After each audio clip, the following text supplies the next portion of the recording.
Au cœur du Caire, en 1974, un événement capital s'est déroulé. Le colloque international scientifique de l'UNESCO sur le peuplement de l'Égypte ancienne et le déchiffrement de l'écriture méroïtique. Ce rassemblement a marqué un tournant dans l'histoire africaine. Des chercheurs, des historiens et des intellectuels de toute la diaspora africaine se sont réunis. Leur mission, remettre en question les récits eurocentriques qui dominaient depuis longtemps la compréhension du passé de l'Afrique. Le colloque était bien plus qu'une simple conférence universitaire. C'était une déclaration d'indépendance intellectuelle. L'année 1974 revêtait une importance particulière. Les cicatrices du colonialisme étaient encore fraîches, de nombreux pays africains n'ayant accédé à l'indépendance que récemment. Le colloque a offert une tribune aux voix africaines pour se faire entendre sur la scène mondiale. C'était l'occasion de se réapproprier leur histoire et de remodeler le récit entourant leur patrimoine. L'atmosphère était électrique, un mélange puissant de curiosité intellectuelle et d'un désir ardent de réparer les injustices du passé. À l'avant-garde de cette révolution intellectuelle se trouvaient deux figures marquantes, Cheikh Anta Diop et Théophile Obenga. Diop, érudit et polymathe sénégalais, a consacré sa vie à démontrer les origines africaines de la civilisation égyptienne. Son travail révolutionnaire, s'appuyant sur des preuves linguistiques, anthropologiques et archéologiques, a remis en question la croyance profondément enracinée en l'Europe comme seul berceau de la civilisation. Obenga, historien et linguiste congolais, partageait la passion de Diop pour la réappropriation du passé de l'Afrique.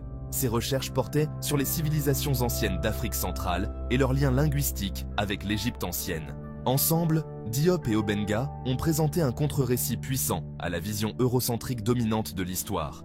Un récit qui plaçait l'Afrique au centre de la civilisation humaine. Le programme du colloque était ambitieux, axé sur deux domaines clés, le peuplement de l'Égypte ancienne et le déchiffrement de l'écriture méroïtique. Le premier visait à établir définitivement les origines africaines des anciens Égyptiens, remettant en question des siècles de déni et de fausses représentations. Le second cherchait à percer les secrets de l'écriture méroïtique, le système d'écriture de l'ancienne civilisation couchite, éclairant davantage la riche tapisserie historique de l'Afrique. Les discussions furent animées et passionnées, les chercheurs présentant des recherches novatrices et s'engageant dans des débats rigoureux. Le colloque a présenté une mine de preuves, des liens linguistiques entre l'égyptien ancien et les langues africaines, des études anthropologiques révélant des pratiques culturelles communes, et des découvertes archéologiques démontrant l'ancienneté et la sophistication des civilisations africaines. Un héritage de réappropriation du passé, l'impact du colloque. L'impact du colloque du Caire a été profond et considérable. Il a marqué un tournant dans l'historiographie africaine, faisant passer le paradigme d'une perspective eurocentrique à une perspective afrocentrique. Le colloque a donné naissance à une nouvelle génération d'universitaires africains, désireux de se plonger dans le passé de leur continent et de se réapproprier leur histoire. Il a également mis l'Occident au défi de confronter ses propres préjugés et de reconnaître les contributions des civilisations africaines au monde. L'influence du colloque s'est étendue au-delà de la sphère universitaire, suscitant un sentiment de fierté et d'identité parmi les personnes d'ascendance africaine dans le monde entier. Il a servi de puissant rappel que l'Afrique avait une histoire bien avant le colonialisme, une histoire riche en connaissances, en innovations et en réalisations culturelles.